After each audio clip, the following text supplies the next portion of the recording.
जंगल पहाड़ रास्ता अतिक्रम करिपारुनी विकास आज भी मौलिक सुविधा अपेक्षा दुर्गमवासी ये हेउछि कलाहांडी जिला रामपुर ब्लॉक बारपंथा पंचायत घुनीघटी गाँव दृश्य। पहाड़ जंगल रे भरा ही गाँ एठारे बसवास करती प्राय 30 रु ऊर्ध्व परिवार किंतु उपांतर ए अंचल उपरे आज जाए पड़िनी सरकारंकर विकास छिटा। आज भी दुर्गम रे लोके दुर्दशा भोगुछंती। गमनागमन पाई आज भी रास्ता खंडिए नहीं। गाँव को गला बाटरे रही दुईटी नाल जार स्रोत वर्षा दिन में बढ़ी थाए। 2008 मसीहारू गाँव को संजोग करुथिबा एकमात्र पोल भांगी जाइछि। आमे गरीब लोग के आमे चौल किनबार लागि गला मिलबार नहीं कि किछि नहीं केते कष्ट करबार पड़ुचे। आमे बाहर के गले सरकार बोलुचे नहीं जो आर देशर लोग देशे तो आर काम करो बोलुचे सरकार। वर्षा मासे तो लोग मरी गले गला जीवार का जो मुश्किल है। वर्षा मासे छुआ पिला तो स्कूल के नहीं जाई पारुचन। स्कूल गला नहीं ना छुआ पिला बहुत असुविधा।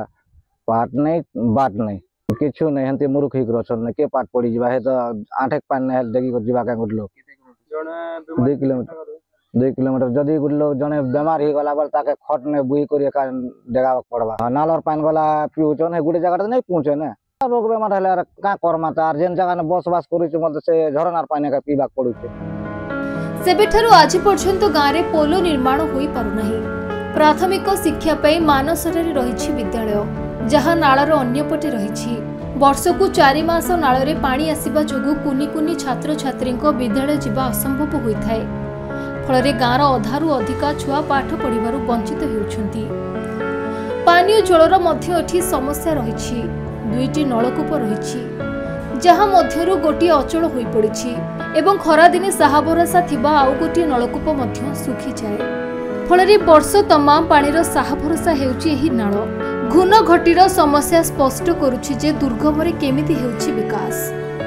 पानी तो हमके खूब असुविधा है ना सुविधा हला गले से वर्षा आले जा पानी खूब असुविधा रास्ता भी असुविधा फिर केने गोटे जाई नहीं पाछन फिर केने गोटे बीमार ही गला हटा से कांडा गोटे गाड़ी मोटर आसुचे नहीं मिले का करमु आमे हेले से आई करे घरे मार पीट लागो तो भाषा के होते पैसा काम कर जो तो पैसा नहीं मिलो तो सुने जो तो काम कहते लोग कहते लोग मने वाला कहते से घर लोग वाला कहते पूरा लोग वाला कहते और का करबो से तो कबार कर देखो तो।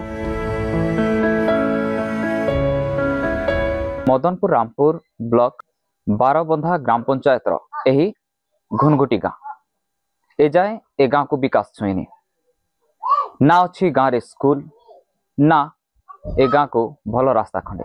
आज भी नई नाल पार हो ए गाँव लोके जानती ग्राम पंचायत को एवं एठी से नाल पानी पी बंचुछंती एठाकार लोके। सरकार कहती आम गाँव विकास कथा सरकार कहती ट्रांसफॉर्मेशन कथा हेले ए गाँ केबे हेबो ट्रांसफॉर्मेशन केबे हेबो गाँव रूपरेखर परिवर्तन आउ केबे हेबो एही गाँव विकास ताहाकु ही अपेक्षा। कलाहांडी जिला ए घुनघुटी गाँव किशन कुमार पटनायक खबर ओडिशा।